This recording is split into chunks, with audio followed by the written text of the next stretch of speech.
pagi hari ini firman Tuhan memberkati kita diingatkan oleh kebenaran firman Tuhan. Mari kita akan melihat dalam Kisah Rasul pasal yang pertama, ayat yang ke-6 sampai dengan ayat yang ke-11. Kisah Rasul pasal yang pertama, ayat yang ke-6 sampai dengan ayat yang ke-11. Kita akan membacakan dengan silih berganti. Kisah para Rasul pasal yang ke-6, ayat yang pertama, ayat yang ke-6 sampai dengan ayat yang ke-11. Kita akan baca secara silih berganti. Mari kita bangkit berdiri, kita akan membacakan firman Tuhan secara silih berganti. Yesus terangkat ke surga. Maka bertanyalah mereka yang berkumpul di situ, Tuhan, maukah Engkau pada masa ini memulihkan kerajaan bagi Israel?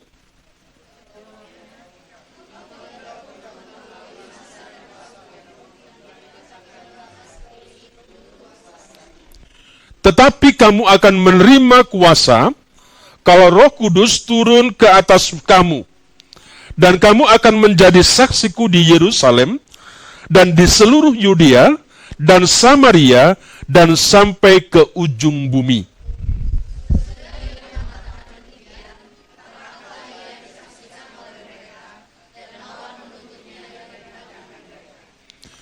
Ketika mereka sedang menatap ke langit, waktu ia naik itu, tiba-tiba berdirilah dua orang yang berpakaian putih dekat mereka.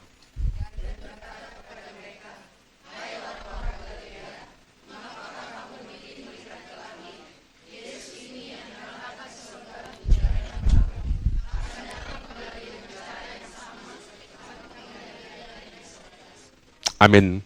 Silakan duduk kembali.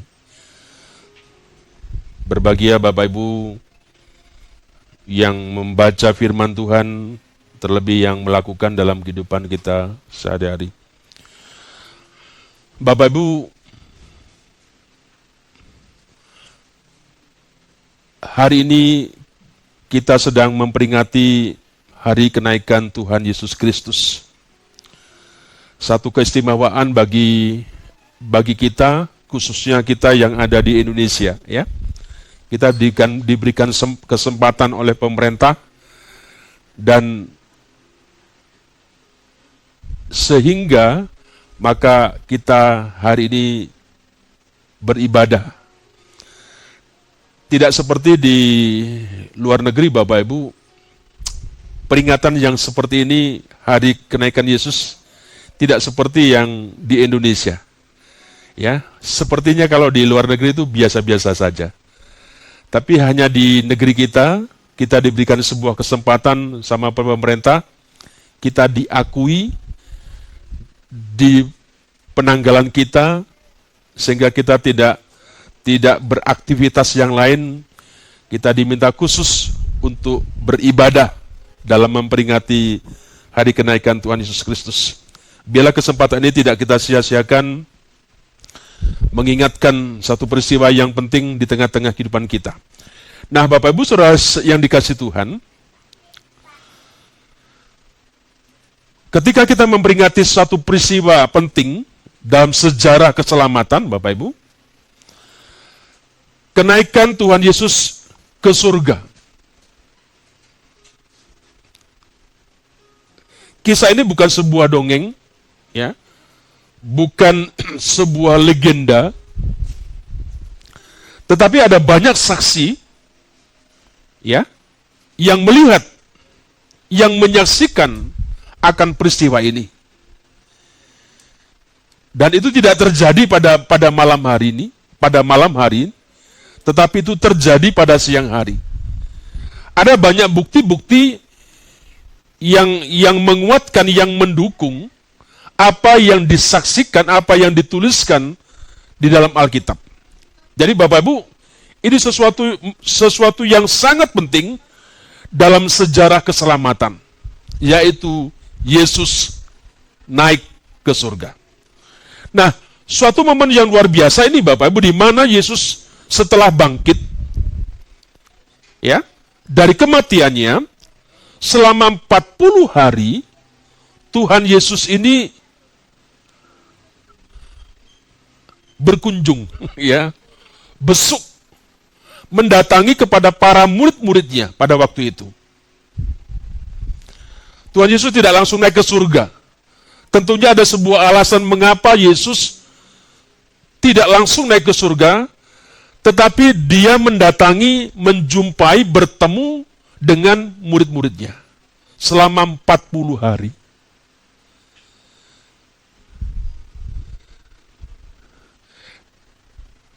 Bapak Ibu, yang menarik, yang saya ingin mengajak merenungkan hari ini, Bapak Ibu, yang menarik adalah dalam kisah ini, Bapak Ibu, adalah reaksi para murid. Ya. Seperti yang kita baca tadi, Bapak Ibu, ketika Tuhan terangkat, ya, naik pelan-pelan begitu ya, ke surga, Bapak Ibu, murid-murid ini menatap ke langit. Dia terpaku, dia bingung. Dan mungkin ada perasaan dalam diri mereka merasa kehilangan. Dalam pembacaan tadi Bapak Ibu, akhirnya karena orang-orang Israel ini, ya, murid-murid Yesus, orang Galilea ini, sehingga malaikat menegur mereka. Apa dikatakan ayat 11 Bapak Ibu? Hai orang-orang Galilea, mengapa kamu berdiri melihat ke langit? Ini yang kita akan renungkan, ya. Ini reaksi daripada para murid. Dia bengong, dia terpaku, ya. Dan mungkin dia merasa kehilangan seperti itu. Nah, pertanyaan ini Bapak Ibu, tentunya bukan hanya untuk mereka, untuk murid-murid. Tetapi juga, pertanyaan ini juga ditujukan untuk kita. Untuk gereja masa kini. Yang pertama yang saya bagikan Bapak Ibu, kenaikan Tuhan Yesus ini, itu adalah tanda bahwa misi itu diteruskan oleh gereja. Ya.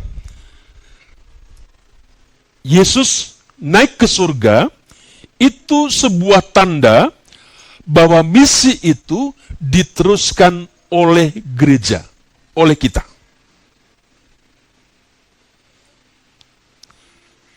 Kita tahu Bapak Ibu dalam apa yang saya katakan tadi di awal, Yesus tidak naik ke surga lalu meninggalkan dunia begitu saja. Sebelum ia naik, kalau kita membaca dengan teliti Bapak Ibu, Yesus memberikan sebuah amanat agung. Ya. Mandat ilahi itu bukan sifatnya opsi, ya. Opsional. Kita bisa memilih, tidak. Itu sebuah mandat bagi kita, ya, mandat ilahi kepada kita untuk kita memberitakan, untuk kita menyaksikan apa yang sudah Tuhan kerjakan, apa yang sudah lakukan. Misi Tuhan sudah selesai. Sekarang misi itu diteruskan oleh kita gereja. Kalau kita memperhatikan dalam ayat yang ke-8, Bapak Ibu, dalam Kisah Rasul pasal yang pertama ayat 8, di sana dikatakan, tetapi kamu akan menerima kuasa kalau Roh Kudus turun ke atas kamu, dan kamu akan menjadi saksiku di Yerusalem, dan di seluruh Yudea, dan Samaria, dan sampai ke ujung bumi. Ya, Bapak Ibu, ini sebenarnya sebuah implementasi, ya, aplikatif dari apa yang hari ini kita peringati. Sehingga saya memberikan sebuah tema begini Bapak Ibu, ya. Yesus naik, gereja bergerak. Yesus naik, gereja bergerak. Nah, seperti yang saya katakan tadi Bapak Ibu, kalau kita membaca ayat yang ke-8, ayat yang ke-8 tadi Bapak Ibu, kamu akan menerima kuasa kalau Roh Kudus turun ke atas kamu, dan kamu akan menjadi saksiku. Ya. Nah, ayat 8 ini Bapak Ibu, ini perintah, ya, yang bukan dalam kategori sebuah pilihan. Paham ya Bapak ya? Ya, maksudnya bilang begini Bapak Ibu. Saya bisa ikut dan saya tidak. Kira-kira begitu ya. Mandat itu tidak seperti itu. Mandat itu adalah mandat ilahi. Tidak ada pilihan bagi kita orang percaya, bagi orang-orang Kristen, untuk kita melakukan mandat ilahi ini. Ya. Bahwa setelah Yesus naik, tanggung jawab misi sekarang ini itu ada di pundak gereja.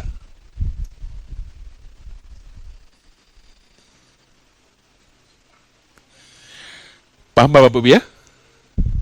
Sekali lagi ya. Jadi mandat ilahi, Yesus naik ke surga memberikan perintah kepada kita, itu artinya Tuhan Yesus memberikan sebuah tanggung jawab kepada kita sebagai gerejanya untuk melaksanakan mandat ilahi tadi.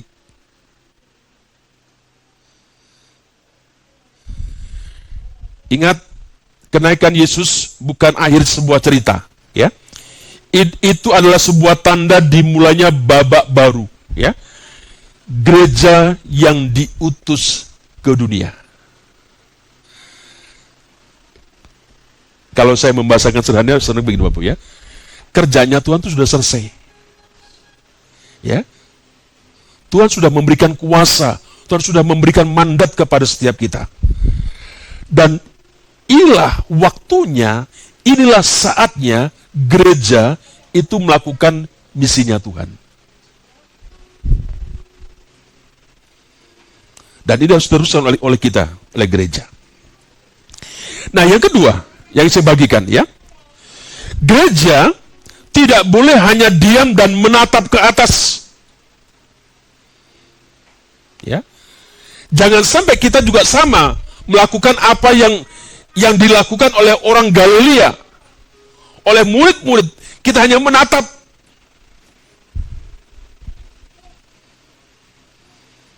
Kita diingatkan melalui peringatan kenaikan Yesus ke surga ini, untuk kita tidak boleh hanya diam saja. Kita tidak boleh hanya menatap terus ke langit. Tapi sayangnya Bapak Ibu, banyak gereja ya saat ini masih seperti murid-murid yang berdiri memandang ke langit.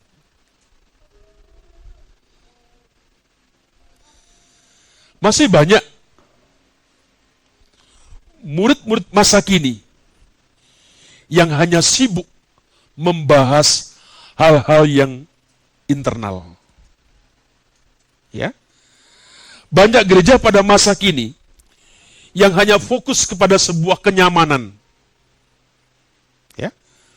Yang masih sibuk dengan sebuah rutinitas atau mungkin sebuah program gereja. Banyak juga gereja, banyak jika kita juga orang Kristen yang menjadi eksklusif, ya, dan kurang relevan di tengah-tengah pergumulan sebuah masyarakat.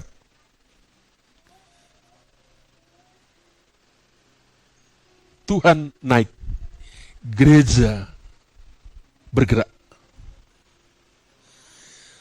Tidak boleh mengingatkan. Tidak boleh kita ini hanya diam. Ya. Bapak Ibu, yang menjadi pertanyaan, menjadi sebuah perenungan bagi setiap kita. apakah gereja kita ini hanya berkumpul, kungkum melulu begitu ya? Atau sudahkah gereja ini bergerak? Ya? Yang kumpul-kumpul tadi hanya memikirkan ono dan ini dan ono dan itu seperti itu. Sehingga seolah-olah tidak mengerti apa yang seharusnya dia kerjakan sebagai gereja. Bagaimana gereja bisa menjadi terang, bagaimana gereja bisa menjadi garam dunia seperti itu.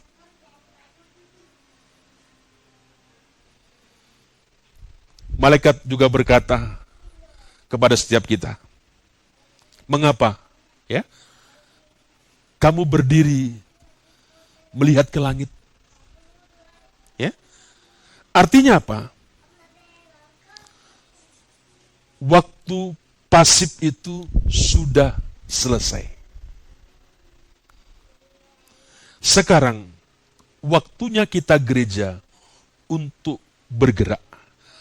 Bergerak dalam apa? Melakukan apa yang menjadi mandat ilahi. Ya. Mandat amanat agung itu yang harus kita lakukan. Saya percaya kalau gereja seperti itu Bapak Ibu, maka akan ada banyak orang-orang yang dimenangkan. Maka ada banyak orang-orang yang berjumpa dengan Tuhan. Tapi sayangnya, yang saya katakan tadi, hanya banyak gereja yang hanya menatap ke langit, hanya memandangi kepada langit. Sekali lagi, ini mengingatkan kepada kita, sudah selesai waktu itu. Sekarang waktunya kita bersama-sama bergerak. Yang ketiga Bapak Ibu,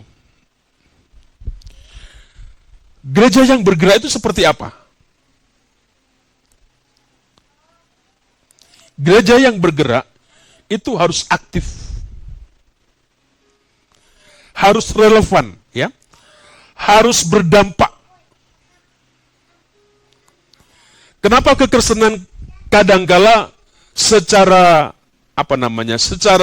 secara jumlah data itu mengalami stagnan, ya, tak bergerak. Kenapa? Bisa jadi karena banyak gereja hanya menatap ke langit saja, tidak melakukan apa yang menjadi mandat misi daripada Allah. Nah, gereja, Bapak Ibu, yang mengikuti jejak Yesus naik ke surga, bukan hanya gereja yang memuji Tuhan. Bukan hanya gereja yang menanti-nantikan kedatangan Tuhan yang kedua kali. Bukan seperti itu. Tetapi gereja yang melayani. Gereja yang menjadi terang bagi dunia. Gereja yang menjadi terang di tengah-tengah lingkungan kita. Di tengah-tengah masyarakat kita. Di tengah-tengah keluarga kita. Itu yang Tuhan harapkan. Itu yang Tuhan rindu terjadi ketika kita bersama-sama hari ini memperingati akan kenaikan Tuhan Yesus surga. Itu aktif. Ya. Mari Bapak Ibu kita menghadirkan kasih Tuhan. Ya. Menghadirkan kasih Tuhan. Ya. Dalam pelayanan-pelayanan sosial.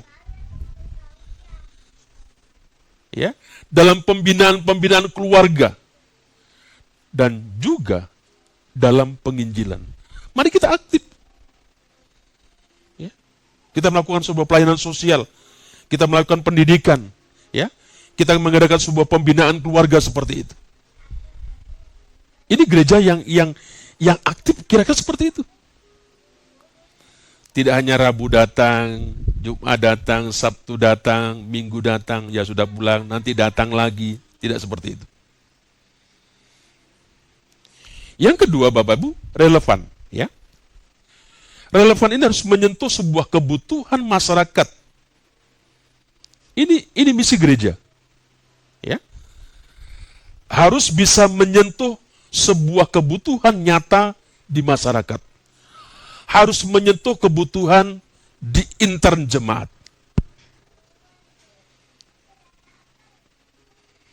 Bagaimana dengan jemaat yang dalam keadaan ekonomi yang mungkin di bawah, ya?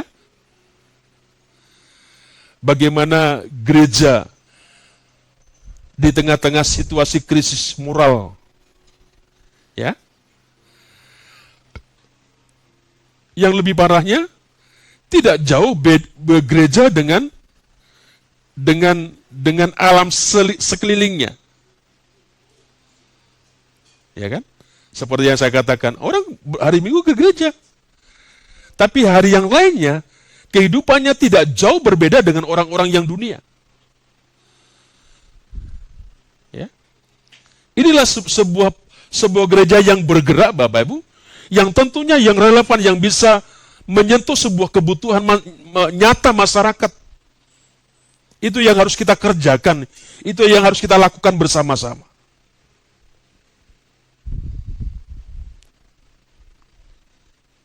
Kalau tidak, seperti gambaran tadi, kita hanya sebagai gereja Tuhan yang selalu melihat ke atas saja. Kenapa kita punya sebuah kerinduan di gereja ini secara bersama-sama? Ya, artinya apa, Bapak Ibu? Kita rindu secara personal, secara komunitas. Kita ini bisa berdampak. Kita ini bisa memberkati. Kita ini bisa menopang, membangun, membantu, mendukung, ya, dengan sebuah keadaan mungkin jemaat yang papa, ya, yang sepertinya tidak berdaya dengan situasi yang ada. Bapak Ibu, hari ini dunia kita tidak sedang baik-baik. Ya. Saya bersyukur kalau Bapak berkata, Pak, semuanya baik hari ini. Puji Tuhan. Tapi faktanya Bapak Ibu, dunia kita sedang tidak baik-baik. Ya. Kemarin hari Rabu saya ceritakan kepada kita bagaimana situasi ekonomi di negeri kita secara global. Ya. Banyak karyawan-karyawan yang di pabrik, yang di hotel, yang banyak yang di PHK. Sepertinya kondisi daripada ekonomi kita menjadi lesu seperti itu. Artinya apa? Tidak dalam situasi yang aman. Tetapi saya bersyukur kalau ada di antara kita yang rasanya melihat dunia ini aman, tak ada masalah, ya bersyukurlah. Bapak Ibu, semua bercerita. Saya pikir Bapak Ibu juga mendengar cerita bagaimana jeritan, keluhan yang sedang terjadi di tengah-tengah sekitar kita. Ada yang orang pabrik cerita sekarang mulai lesu di pabrik, siap-siap di PHK. Maka saya berkata, Bapak Ibu, kalau andalan pabrik cepat lambat, suamimu, istrimu akan di PHK. Ya kan? Kalau itu menjadi andalamu, Bapak Ibu, pasti Tuhan akan izinkan itu terjadi. Sebab itu jangan sampai kita merasa hebat karena sesuatu. Tidak, Bapak Ibu. Dan itu sedang terjadi.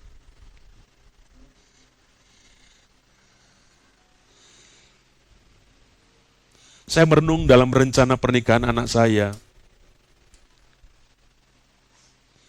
Apakah dalam situasi ini harus seperti ini? Apakah harus dibuat seperti ini? Ya. Bapak Ibu, ya itu menjadi sebuah perenungan lah, mengingat sebuah keadaan yang ada. Nah, saya ingin mengajak di dalam momen seperti ini, Bapak Ibu, mengingatkan kepada kita gereja. Biarlah gereja itu bergerak, gereja melakukan sesuatu yang relevan, yang bisa menyentuh kebutuhan daripada jemaat dan masyarakat. Kenapa sampai saya sungguh-sungguh berdoa bagaimana supaya gereja ini punya koperasi, ya, Bagaimana supaya kita jemaat ini bisa mengumpulkan duit.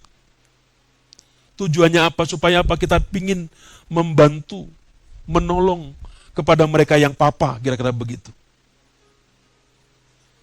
Bagaimana dengan kita di masyarakat?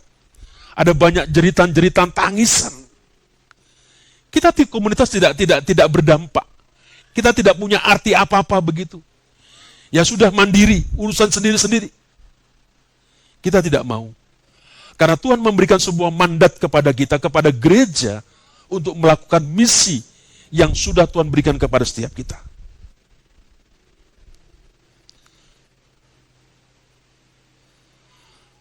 Berdampak, ya. Artinya gereja yang berdampak itu, Bapak Ibu, yang bergerak itu tidak hanya dikenal, ya, tidak hanya dikenal karena sebuah bangunannya, tidak dikenal karena sebuah liturginya, tetapi gereja dikenal itu karena kehadirannya itu membawa sebuah pengharapan, membawa sebuah pemulihan, membuat sesuatu yang memberikan semangat, gairah yang baru di tengah-tengah situasi kondisi yang seperti ini. Apa artinya semuanya bagus-bagus begitu? Tapi melulu hanya lingkupnya di kita, di lingkungan kita saja. Yesus berkata, Bapak Ibu, kamu adalah saksiku. Ya, itu yang mau dikatakan kepada kita di hari kenaikan Tuhan Yesus ke surga. Kamu adalah saksi. Kamu akan menjadi saksiku. Artinya apa? Kita bukan hanya menyaksikan, ya, tetapi kita menjadi saksi.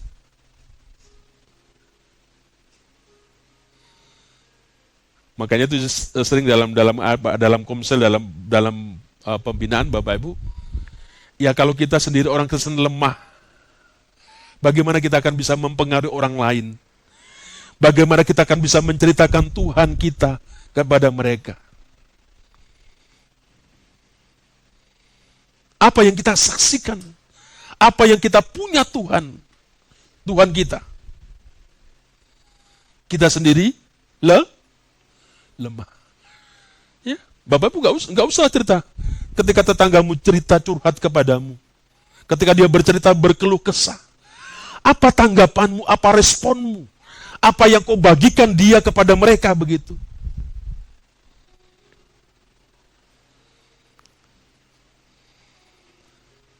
Bapak Ibu, Saudara, ternyata ada banyak orang-orang di sekitar kita yang membutuhkan satu penyejukan, satu firman kehidupan yang memberikan sebuah kekuatan kepada setiap mereka.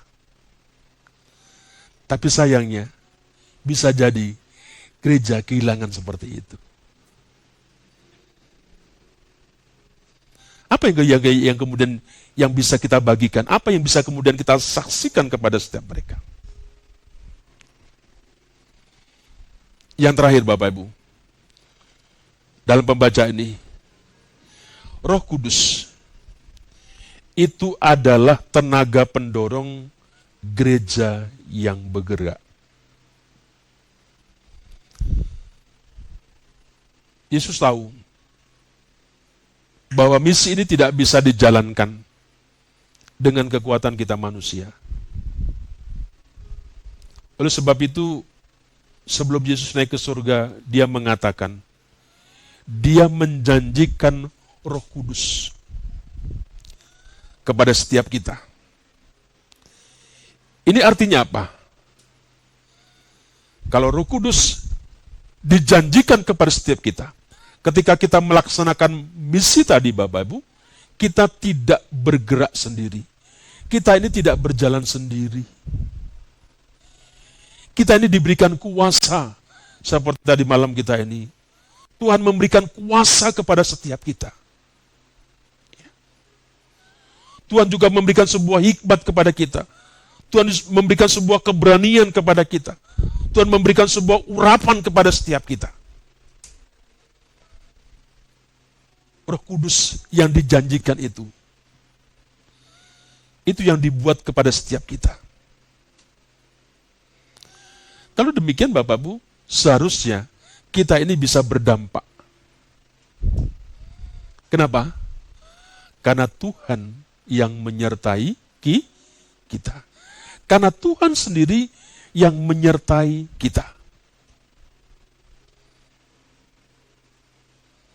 Bapak Ibu, gereja yang penuh Roh Kudus itu bukan gereja yang penuh nyanyian.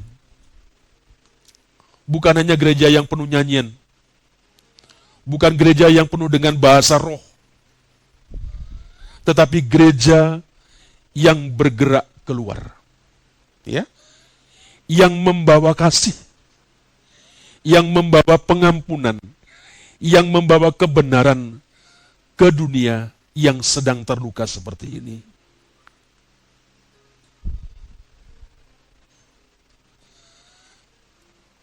Opung dan mamanya Thomas. Kenapa Pak Pendeta membuat pernikahan di sini? Kenapa tak di gedung?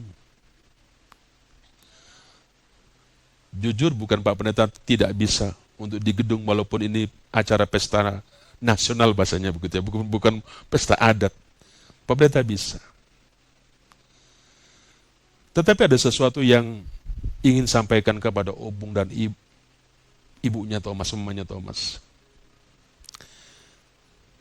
Bapak Pendeta rindu, ini pernikahan antara pernikahan anak saya menjadi sebuah lambang sukacita. Yang kedua, pernikahan ini adalah pernikahan gereja dan masyarakat.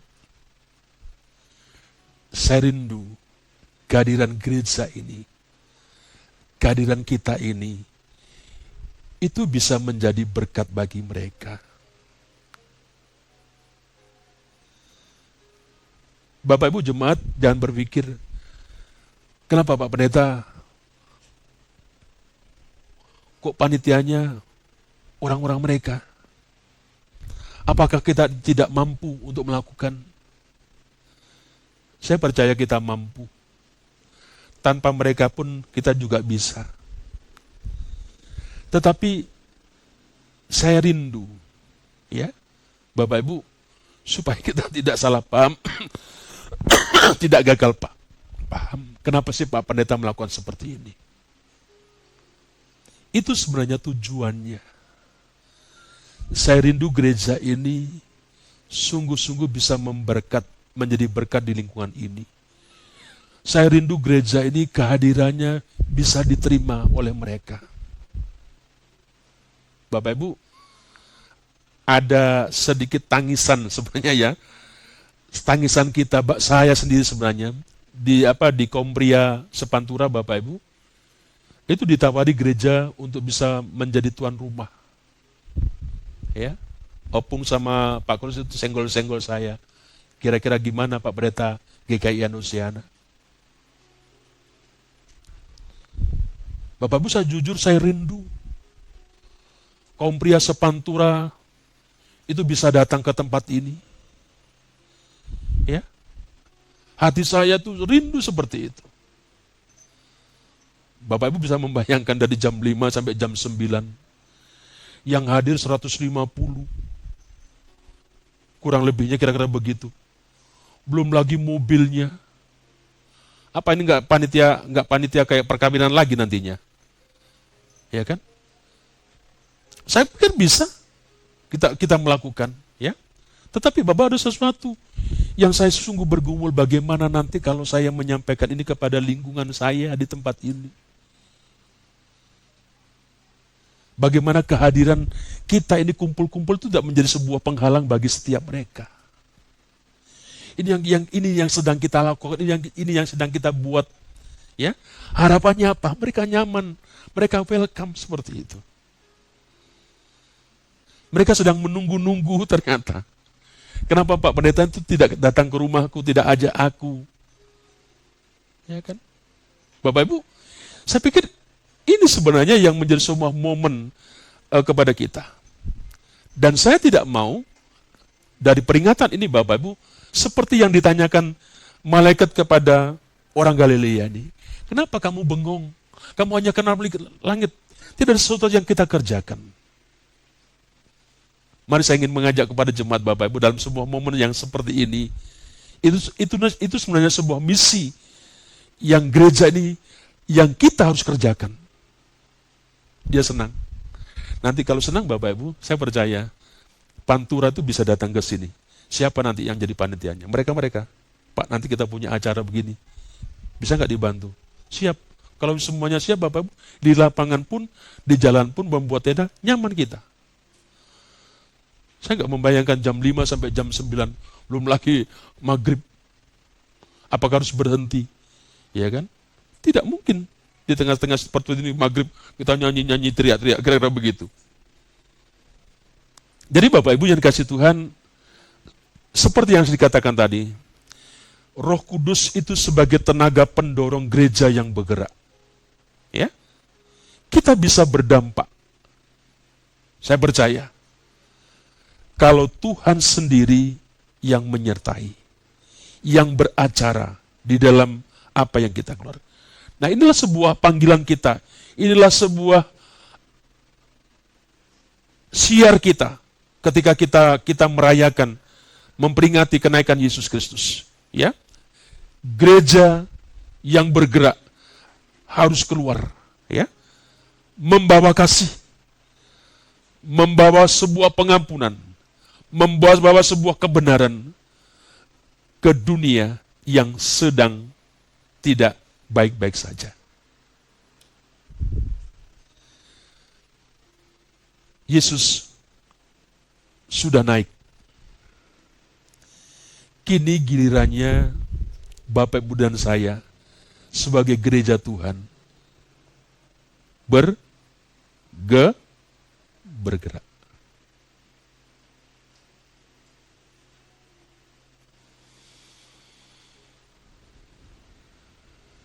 Mari saya berharap kita tidak hanya kumpul-kumpul saja, tetapi ada sebuah action, ada sebuah aksi yang kita buat. Ya, kita tidak hanya menatap ke langit, tetapi mari kita menjangkau bumi ini. Mari kita menjangkau dunia ini. Ya, Samaria di lingkungan kita, di sekitar kita. Ya, tidak hanya berdoa untuk sesuatu kebangunan rohani, ya, tetapi biarlah menjadi alat kebangunan kita. Banyak menjadi berkat. Mari Bapak Ibu Saudara dikasih Tuhan, biarlah kita menjadi gereja yang bergerak, yang membawa terang Kristus ke tempat kerja kita, ke keluarga kita, ke masyarakat kita, kepada dunia yang sedang ada, yang penuh dengan sebuah kecanggihan seperti itu. Dunia ini, ya, tidak butuh gereja yang hanya berdiri melihat ke langit. Dunia butuh gereja yang berjalan membawa Kristus turun ke jalan kehidupan. Biarlah satu pesan di peringatan kenaikan Yesus ini mengingatkan kepada setiap kita. Ada sebuah mandat, ada sebuah tugas yang Tuhan berikan kepada setiap kita. Dan kita tidak boleh berhenti. Ya, tidak hanya stop di ranah yang saya katakan tadi, tetapi kita harus keluar. Kita harus mulai belajar untuk melakukan mandat ilahi itu. Mari kita tunduk kepala, kita berdoa untuk firman Tuhan.